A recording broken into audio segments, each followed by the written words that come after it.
Ladies and gentlemen, brothers and sisters, when God has his hand on your life, expect some turbulence. See, when you're chosen, when the anointing of God is resting on you, not everybody will celebrate it. Not everybody will understand it, and certainly not everybody will like it. But I came to remind somebody today, don't be discouraged by jealousy or judgment, because neither one can cancel what God has already ordained. You see, favor isn't always fair, it's divine. It doesn't make sense to people who weren't in the room when God made the decision. So don't expect applause from the ones who didn't hear the calling on your name. That calling wasn't a conference call, it was a one-on-one appointment with destiny. Now let me talk to the Josephs in the room. Yeah, the ones with a dream in their heart and a target on their back. Joseph's own brothers were jealous. Not strangers, family. They didn't like the favor on his life. But guess what? Their jealousy couldn't stop his journey. Their betrayal didn't detour his destiny. Because when you're chosen, you may be thrown in the pit, but you're also on your way to the palace. Let me tell you something. People may roll their eyes at your obedience. They may scoff at your sacrifice. They may try to minimize your mission or mock your movement. But God didn't ask for their permission when he chose you, and he doesn't need their approval to keep blessing you. Listen to me, judgment is often the echo of insecurity. People project their limitations on you because they're threatened by your elevation. Don't shrink to make them comfortable. Don't dim your light because they can't handle the brightness. If they can't handle your shine, tell them to put on spiritual sunglasses. I need someone to get this deep down in their spirit. You were chosen for a purpose. Chosen to walk through doors others were never meant to enter. Chosen to fight battles others would run from. Chosen to carry a weight others would crumble under. Chosen to be light in dark places, strength in weak places, and truth in confused places. Yes, the path of the chosen is not always paved with praise. It comes with whispers, it comes with wounds, it comes with warfare. But it also comes with authority, assignment, and anointing. Let them talk. Let them speculate. Let them misjudge and misunderstand. Because while they're watching you, God is working in you. And when he gets through with you, you won't just be vindicated. You'll be elevated. So don't bow to bitterness. Don't surrender to shame. Don't be distracted by drama. Keep your eyes on the author and finisher of your faith, because the same God who called you will cover you, carry you, and complete what he started in you. You're not here by accident. You're not favored by coincidence. You're chosen, and nothing, I mean nothing, can stop the plan of God in the life of someone who refuses to quit. Stay faithful, stay focused, and remember, the jealousy of man is no match for the justice of God. Amen. Favor isn't fair, but it is divine. That statement alone can rattle the foundations of people's expectations. We live in a world that is wired to think everything should be earned, deserved, or explained. But the favor of God does not follow human logic or fairness. It operates by divine design, not democratic approval. When favor shows up in someone's life, it will often look like an injustice to others because they weren't in the conversation when God made the decision. Favor doesn't ask for permission. It flows from heaven by the will of the Almighty, not by the approval of man. There are people who will look at your life and try to measure your blessings by their standards. They'll say, why them? Why not me? I worked harder. I prayed longer. I've been here longer. But favor isn't about who did the most. It's about who God has chosen to carry out a specific purpose in a specific time. It's not about rank. It's about assignment. God will raise up a shepherd boy over a seasoned warrior. He will anoint the younger over the elder. He will call a fisherman while ignoring the Pharisees. Because divine favor isn't earned through status. It's assigned by sovereignty. You can't explain favor. You can't package it. You can't even always understand it. But you can see the evidence of it. Favor will open doors that credentials never could. It will place you in rooms where your resume doesn't qualify you. It will cause people to bless you who don't even like you. That's what happens when the hand of God is on your life. It defies the normal order of things. It confuses the systems that run on merit and performance. Because favor is not about fairness. It's about divine intention. And here's what makes favor even more misunderstood. It often comes with friction. When people can't understand why you're rising, they'll start resenting. When they can't explain your success, they'll attack your character. That's why Joseph's brothers hated him. That's why David's brothers mocked him. That's why Jesus was despised in his own hometown. When you walk in divine favor, it will stir up jealousy in the hearts of people who want the blessing but not the burden. Because favor always brings responsibility. It's not just a gift, it's a calling. Don't be surprised when your favor attracts opposition. Don't be shocked when people question your worth. That's part of the territory. But remember, favor may not be fair, but it is focused. God doesn't waste it. He gives it where he intends to fulfill a purpose. It's strategic, it's intentional, it's prophetic, and it's powerful. You're not favored because you're better. You're not favored because you're perfect. You're favored because you're chosen. God looked at your imperfections and still said, yes. He saw your history and still planned your destiny. That's why people won't be able to figure it out, because they're looking at your flaws while God is looking at his purpose. They're evaluating your qualifications while God is executing his plan. Favor will separate you. It will isolate you. It will elevate you, not because you earned it, but because God appointed it. And when God puts favor on your life, no lie can undo it. No plot can derail it. No enemy can erase it. You might not have the background, the education, or the approval, but if you have the favor of God, you have more than enough. Your calling doesn't need public approval. This is one of the hardest truths to grasp when walking in purpose. In a world driven by likes, shares, followers, and applause, there's a dangerous temptation to equate affirmation with confirmation. But heaven does not need an audience to authorize a mission. God doesn't check with the crowd before he calls the individual. When he sets you apart, when he places a mandate on your life, he does it in private, not on a stage. And because he calls in private, he also develops in private. He forms your identity in the wilderness, not in the spotlight.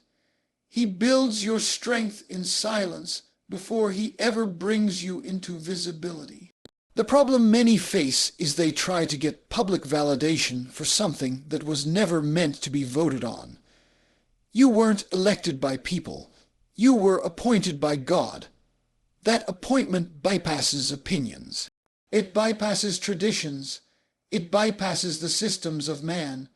When God chooses someone, he doesn't need to run it by your family, your pastor, your boss, or your circle. Your calling didn't come through a committee. It came through a command from the throne room of heaven. People will look at your journey and question it. They'll wonder why you're moving forward when they think you haven't paid your dues. They'll examine your past and try to disqualify your future. They'll say you're too young, too inexperienced, too broken, too ordinary. But what they don't realize is that God doesn't call the qualified. He qualifies the called. And when he puts a call on your life, it will not always come with cheers. In fact, it will often come with criticism. It will come with doubt. It will come with silence from those you expected to support you the most. But the lack of public support does not indicate the absence of divine calling. You can be walking exactly in line with your God, given purpose, and still be misunderstood, still be overlooked, still be judged. That's what happened with David, anointed in the presence of his brothers, yet sent back to the field. His own father didn't think to bring him in when the prophet came. That's how quiet the call can be. It can rest on you even when others don't see it. But just because people didn't recognize it doesn't mean God didn't release it. Too many people abort their assignment because they didn't get applause.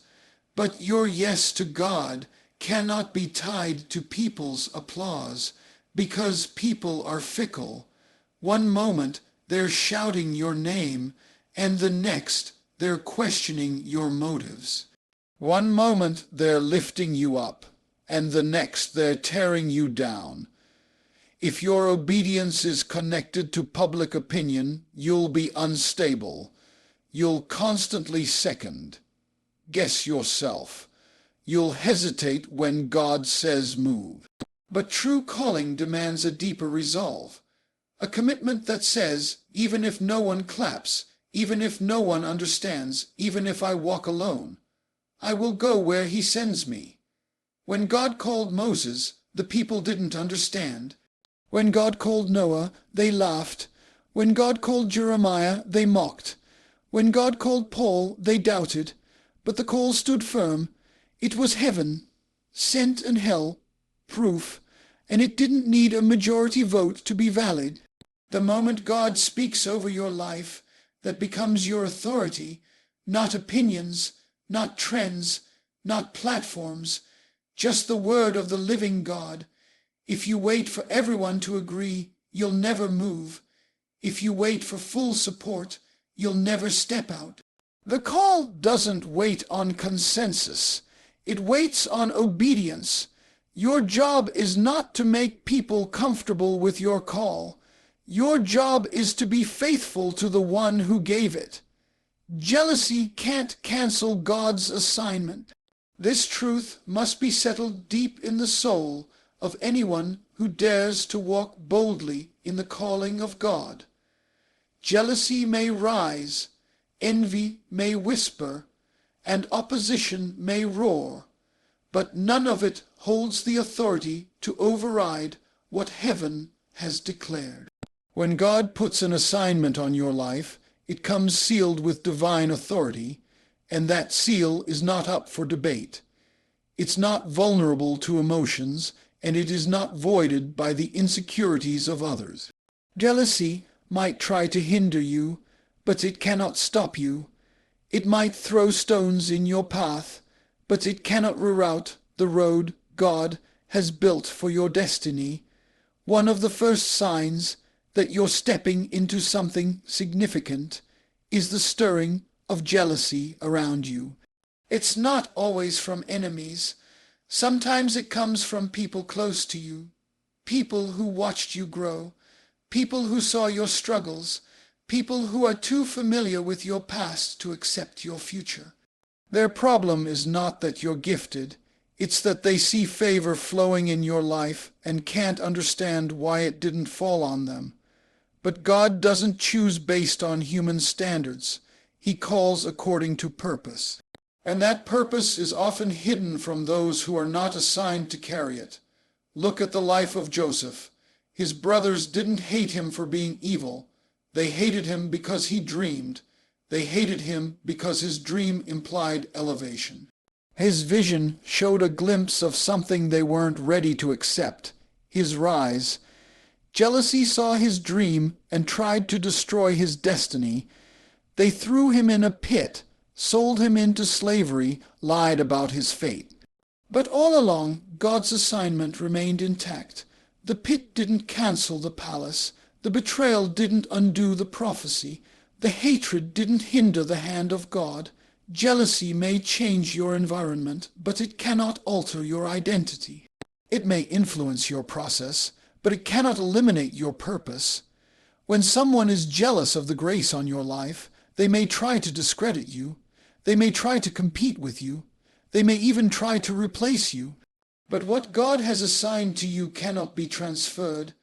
It cannot be negotiated. It cannot be hijacked. You may have to walk through fire. You may have to endure silence, rejection, or sabotage. But if God gave it, no human emotion can erase it. We often waste energy trying to explain ourselves to people who have already made up their minds not to celebrate us. We try to convince them we're worthy, try to reduce ourselves to make them feel better. But you can't shrink enough to soothe someone's jealousy, and even if you did, it wouldn't remove the call on your life, because the call isn't about being liked, it's about being faithful. It's about being aligned with heaven, not approved by man. Jealousy may attack your character. It may attempt to isolate you, to make you doubt yourself, to cause you to question whether you're truly qualified. But this is where faith must rise. You are not chosen because you're flawless. You're chosen because God decided to use you as a vessel, and what He decides, He defends. What He starts, He finishes. The jealous don't have the last word. God does, and His word is final. Sometimes the very presence of jealousy is a sign that you're on the right track. It means you're carrying something valuable. No one gets jealous of the ordinary. Jealousy is provoked by potential, by purpose, by power. So instead of shrinking back, move forward with confidence, knowing that even in the face of jealousy, your assignment stands. God has the blueprint. God has the timetable, and no one's envy can interrupt what He has established. Judgment is often rooted in insecurity. People don't always criticize because they see something wrong.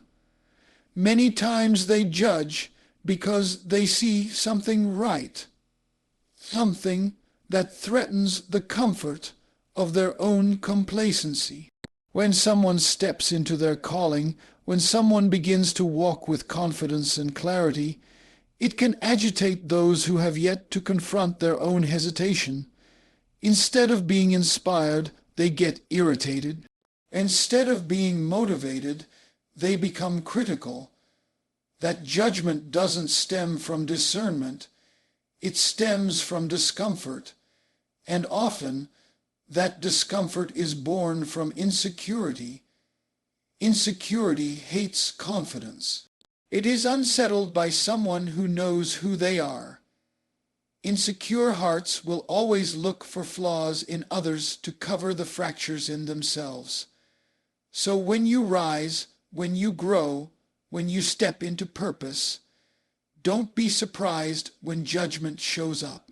It's not always about you. It's about what you represent. You represent a reflection of what they could be if they chose courage over fear. You become a mirror, not a threat. But when someone doesn't like what they see in the mirror, they tend to attack the reflection. Judgment becomes a defense mechanism for the insecure. It gives them a sense of control, a sense of superiority, even if it's built on false ground. By tearing others down, they try to build themselves up. But elevation at the expense of others is not true elevation. It's illusion, and illusions don't last. Eventually, that judgment turns inward and begins to rot the very heart it was meant to protect. This is why the most judgmental voices often come from those who are secretly the most unsure of themselves. They hide it behind loud opinions, behind sarcasm, behind spiritual language even, but it's still insecurity in disguise. They haven't come to terms with their own identity, so they try to make you question yours. And if you're not grounded in who you are and who God called you to be, you'll start shrinking under that judgment. You'll start molding your actions to fit their comfort zone. You'll start diluting your voice so you don't stir their emotions. But judgment rooted in insecurity is not your problem to solve. It's not your responsibility to carry. It's your calling to keep moving in spite of it. Jesus himself was judged, not just by enemies, but by religious leaders, by his hometown, by his own family. Why? Because he walked with authority. He spoke with clarity. He moved with power, and people didn't know how to handle that. The Pharisees didn't doubt his miracles. They questioned his right to do them. That's how judgment works. It doesn't attack your fruit.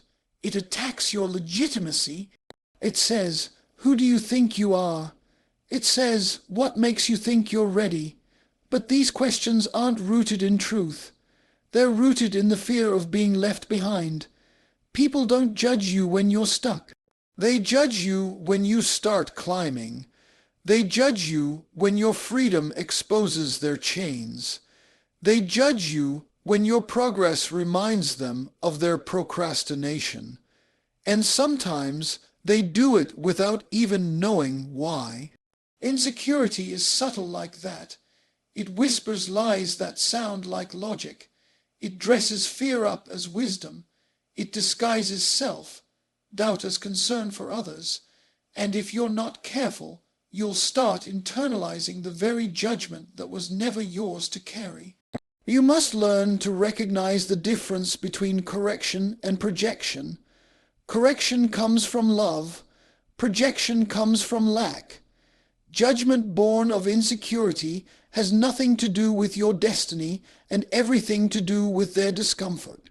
But their discomfort is not your assignment. You were not called to be palatable to everyone. You were called to be obedient to God.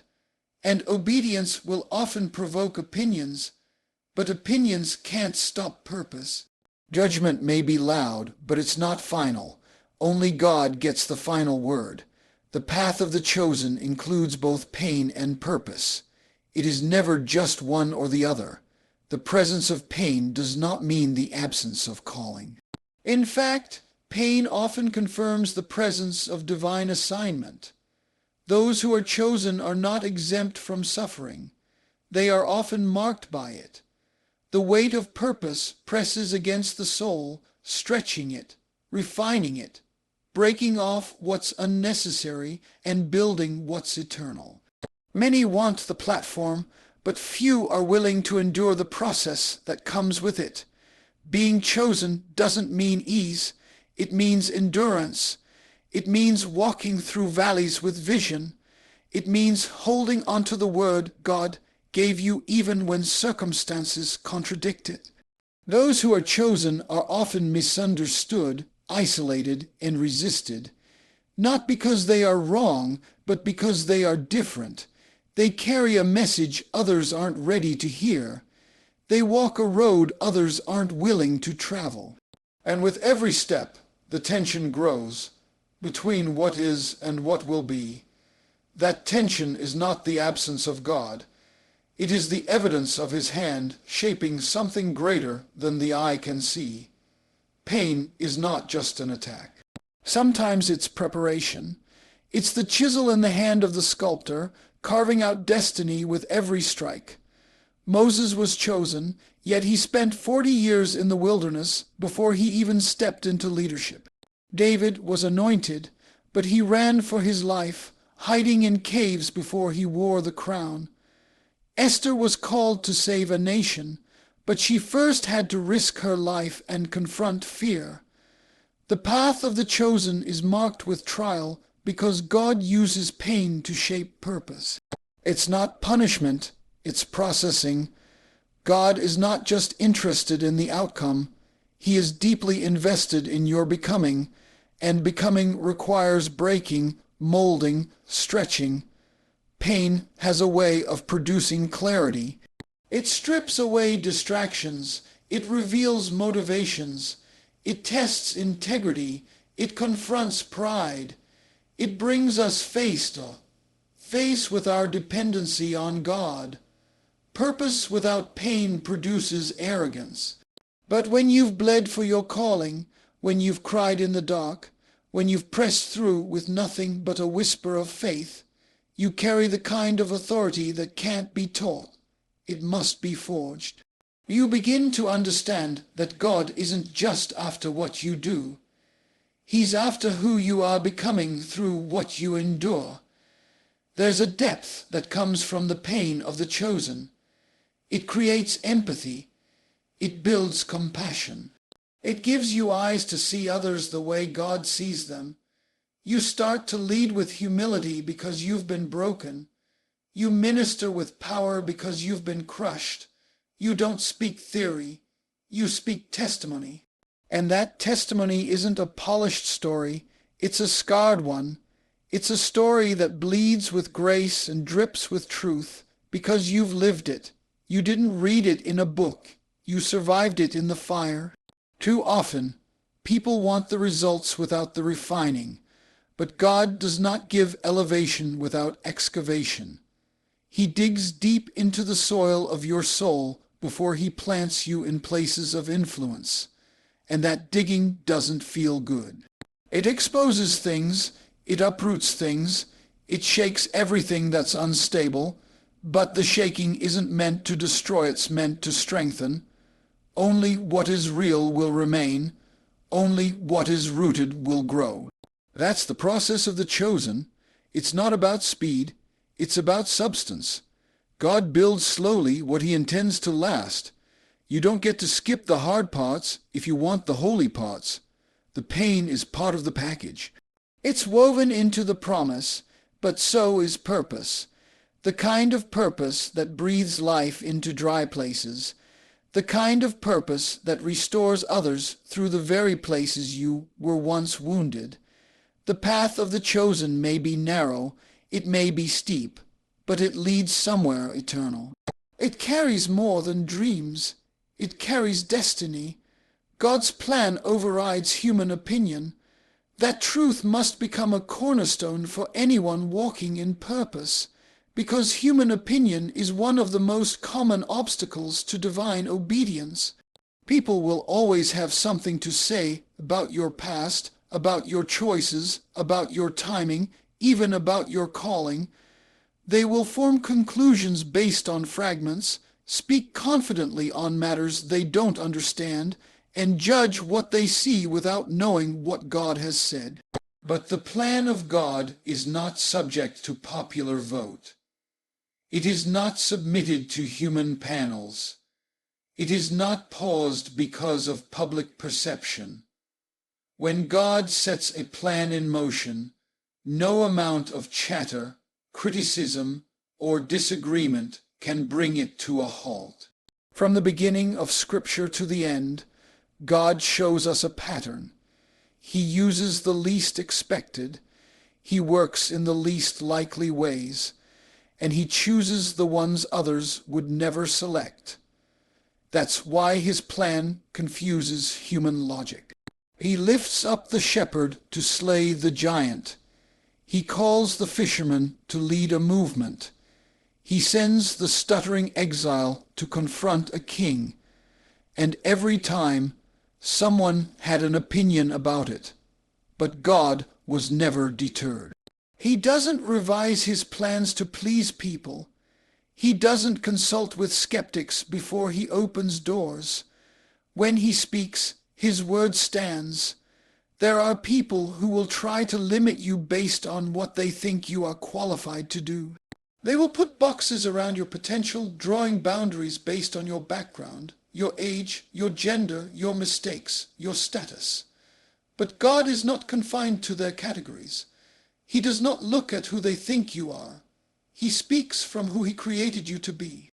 And when he calls, he equips. When he sends, he provides. His plan is not bound by your resume or their rumors.